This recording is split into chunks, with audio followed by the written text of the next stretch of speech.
ಇದು ಕಿರಾತಕ ಗಂಡನ ಮಹಾಕ್ರೌರ್ಯದ ಕಹಾನಿ. 3 ಬಾರಿ ಪತ್ನಿಯನ್ನ ಕೊಲೆಗೈಯೋದಕ್ಕೆ ವಿಫಲ ಯತ್ನವನ್ನ ಮಾಡಿದ್ದಾನೆ. 3 ಬಾರಿ ವಿಫಲಗೊಂಡರೂ ಬಿಡಲೇ ಇಲ್ಲ ನೀಚ.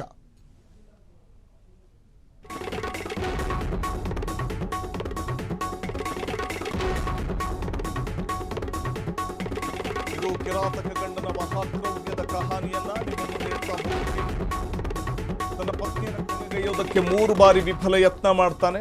ಆದರೂ ಕೂಡ 3 ಬಾರಿ ವಿಫಲಗೊಂಡರೂ ಬಿಡಲೇ ಇಲ್ಲ ನೀಚ. ಮಾರ್ಚ್ 2ರಂದು ಘಟನೆಯೊಂದು ನಡೆಯುತ್ತೆ. 4ನೇ ಬಾರಿ ಧರ್ಮಪತ್ನಿಯನ್ನ ಮುಗಿಸೇ ಬಿಡ್ತಾನೆ. ಇದು ಕಿರಾತಕ ಗಂಡನ ಮಹಾಕ್ರೌರ್ಯದ ಕಹಾನಿಯನ್ನ ನಿಮ್ಮ ಮುಂದೆ ಇಡ್ತಾ ಹೋಗ್ತೀವಿ.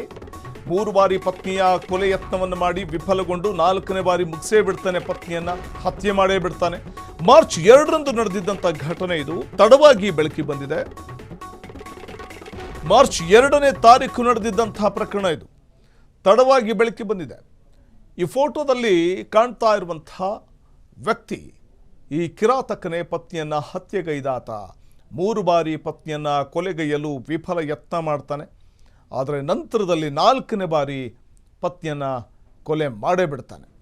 ಧರ್ಮಪತ್ನಿಯನ್ನು ಮುಗಿಸೇ ಬಿಡ್ತಾನೆ.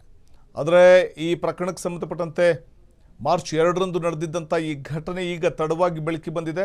ಆದರೆ ಹೆಂಡತಿಯನ್ನು ಹತ್ಯೆ ಮಾಡುವಂಥ ಒಂದು ಕ್ರೌರ್ಯವನ್ನು ಈತ ಮೆರೆದಿರುವಂಥದ್ದು ಕಾಣ್ಬೋದು.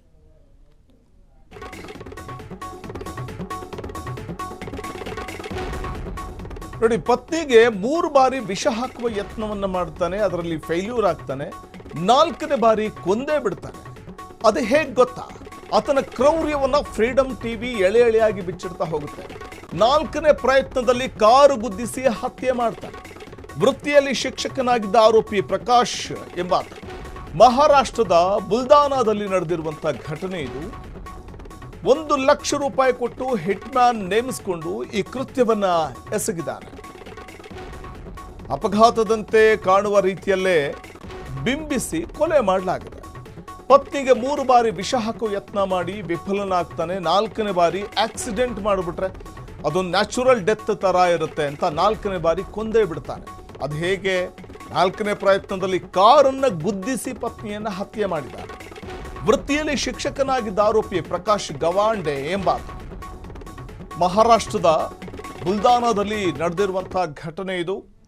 1 ಲಕ್ಷ ರೂಪಾಯಿ ಕೊಟ್ಟು ಹಿಟ್ಮ್ಯಾನ್ ನೇಮಿಸಿಕೊಂಡು ಈ ಕೃತ್ಯವನ್ನ ನಡೆಸಿದ್ದಾನೆ.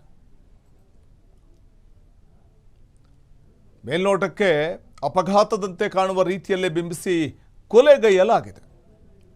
ಕಾರು ಗುದ್ದಿಸಿ ಪತ್ನಿಯನ್ನ ಹತ್ಯೆ ಮಾಡಿರುವಂಥದ್ದು ಕಿರಾತಕ ಪ್ರಕಾಶ್ ಗವಾಂಡೆ ಎಂಬಾತ ವೃತ್ತಿಯಲ್ಲಿ ಶಿಕ್ಷಕನಾಗಿದ್ದ ಆರೋಪಿ. ಆದರೆ ಪತ್ನಿಯನ್ನ ಹತ್ಯೆಗೈಯುವಂತಹ ಒಂದು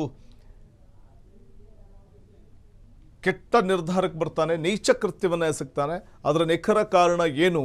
ಪತ್ನಿಯನ್ನ ಹತ್ಯೆ ಮಾಡುವಂತಹ ಒಂದು ನಿರ್ಧಾರಕ್ಕೆ ಆತ ಬಂದಿದ್ಯಾಕೆ ಅನ್ನೋದರ ಕುರಿತಾಗಿ ಇನ್ನಷ್ಟು ಮಾಹಿತಿ ಲಭ್ಯವಾಗಬೇಕಾಗಿದೆ. ಆದರೆ ಪತ್ನಿಗೆ 3 ಬಾರಿ ವಿಷ ಹಾಕಿ ಸಾಯಿಸುವ ಪ್ರಯತ್ನ ಮಾಡಿ ವಿಫಲನಾಗಿ 4ನೇ ಬಾರಿ ಕಾರು ಗುದ್ದಿಸಿ ಹತ್ಯೆ ಮಾಡಿರುವಂಥದ್ದು ಪಾಪಿ ಪತಿ.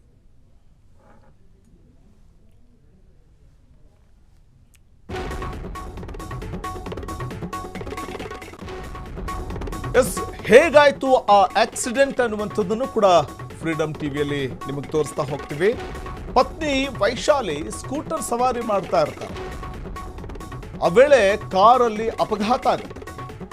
MH28BB 5753 ನಂಬರ್ ಪ್ಲೇಟ್ ಇರುವಂತಹ ಒಂದು ಅನುಮಾನ ಕೂಡ ಇರುವಂಥದ್ದು ಕಾರಿನಲ್ಲಿ. ಕಾರು ಚಾಲಕನನ್ನು ಬಂಧಿಸಿ ವಿಚಾರಿಸಿದಾಗ ಈ ಪ್ರಕರಣ ಬೆಳಕಿಗೆ ಬರುತ್ತೆ.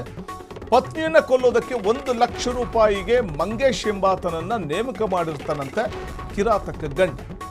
ಅಪಘಾತದ ಹಿಂದೆ ಕೌಟುಂಬಿಕ ಕಲಹದ ಶಂಕೆಯನ್ನು ಪೊಲೀಸರು ವ್ಯಕ್ತಪಡಿಸ್ತಾ ಇದ್ದಾರೆ. ಪತ್ನಿ ವೈಶಾಲಿ ಸ್ಕೂಟರ್ ಸವಾರಿ ಮಾಡ್ತಾ ಇದ್ದಾಗ ಕಾರೊಂದು ಗುದ್ಕೊಂಡು ಹೋಗುತ್ತೆ. ಗುದ್ದಿದ ರಭಸಕ್ಕೆ ಆಕೆ ಸತ್ಯ ಹೋಗ್ತಾಳೆ. ಪೊಲೀಸರು ತನಿಖೆಯನ್ನು ಆರಂಭಿಸ್ತಾರೆ. ಕಾರು ಚಾಲಕನನ್ನ ಹಿಡಿದು ಆ CCTV ಫುಟೇಜ್ ಕಲೆ ಹಾಕಿ ಕಾರು ಚಾಲಕನನ್ನ ಹಿಡಿದು ವಿಚಾರಣೆಗೊಳಪಡಿಸಿದಾಗ ಆತ ಸತ್ಯವನ್ನ ಕಕ್ಕುತ್ತಾನೆ. ಆತ ಹೇಳಿದಂತಹ ಸತ್ಯ ಏನು ಅಂದರೆ, ಆಕೆಯ ಗಂಡನೇ ನನಗೆ 1 ಲಕ್ಷ ರೂಪಾಯಿ ಸುಪಾರಿ ಕೊಟ್ಟಿದ್ದ ಹತ್ಯೆ ಮಾಡುವಂತ ಅನ್ನುವಂಥ ಮಾತನ್ನು ಹೇಳ್ತಾನೆ. ಈ ಮಾತು ಕೇಳಿ ಸ್ವತಃ ಪೊಲೀಸರು ದಂಗಾಗಿ ಹೋಗ್ತಾರೆ. ಆ ನಂತರದಲ್ಲಿ ಈ ಪ್ರಕರಣ ಬೆಳಕಿಗೆ ಬರುತ್ತೆ. ಕಾರು ಚಾಲಕ ಬಾಯ್ಬಿಟ್ಟ ಬಳಿಕ, ಸತ್ಯವನ್ನು ಬಾಯ್ಬಿಟ್ಟ ಬಳಿಕ ಕಾರು ಚಾಲಕ ಮಂಗೇಶ್ ಎಂಬಾತ ಎಲ್ಲವನ್ನೂ ಹೇಳ್ತಾನೆ.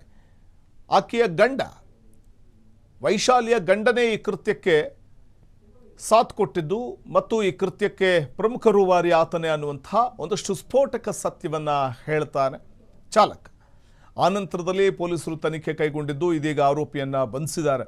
ಆದರೆ ಕೌಟುಂಬಿಕ ಕಲಹದ ಕಾರಣಕ್ಕೆ ಈ ರೀತಿ ಆಗಿರಬಹುದು ಅನ್ನುವಂಥ ಮಾಹಿತಿಗಳು ಕೂಡ ಲಭ್ಯವಾಗ್ತಾ ಇದೆ. MH28BB 5753 ನಂಬರ್ ಪ್ಲೇಟ್ ಮೇಲೆ ಪೊಲೀಸರಿಗೆ ಅನುಮಾನ ಬರುತ್ತೆ. ಯಾಕಂದರೆ CCTV ಫುಟೇಜ್ ನೋಡಿದಾಗ ಅದೇ ನಂಬರ್ನ ಕಾರ್ ಗುದ್ದಿದೆ ಅನ್ನುವಂಥದ್ದು ಒಂದು ಕಡೆ ಪೊಲೀಸರಿಗೆ ಒಂದು ಸ್ಪಷ್ಟವಾದಂಥ ಮಾಹಿತಿಗಳು ಸಿಗ್ತಾ ಹೋಗುತ್ತೆ. ಅದರಂತೆ ಆ ನಂಬರ್ ಪ್ಲೇಟ್ ಇರುವಂಥ ಕಾರನ್ನು ಹುಡುಕಿ ಕಾರ್ನ ಚಾಲಕ ಯಾರು ಅನ್ನುವಂಥದ್ದನ್ನು ಕೂಡ ಪತ್ತೆ ಹಚ್ಚಿ ಪೊಲೀಸರು ತಮ್ಮದೇ ಸ್ಟೈಲ್ನಲ್ಲಿ ವರ್ಕ್ ಮಾಡಿದಾಗ ಎಲ್ಲವೂ ಕೂಡ ಬಯಲಾಗುತ್ತೆ. ಕ್ಷಣ ಕ್ಷಣದ ಸುದ್ದಿಗಳಿಗಾಗಿ ಫ್ರೀಡಂ ಟಿವಿ ಸಬ್ಸ್ಕ್ರೈಬ್ ಮಾಡಿ, ಲೈಕ್ ಮಾಡಿ ಹಾಗೂ ಫಾಲೋ ಮಾಡಿ. ಹೊಸ ಸುದ್ದಿಗಳ ನೋಟಿಫಿಕೇಶನ್ಗಾಗಿ ಬೆಲ್ ಐಕಾನ್ ಮೇಲೆ ಕ್ಲಿಕ್ ಮಾಡಿ.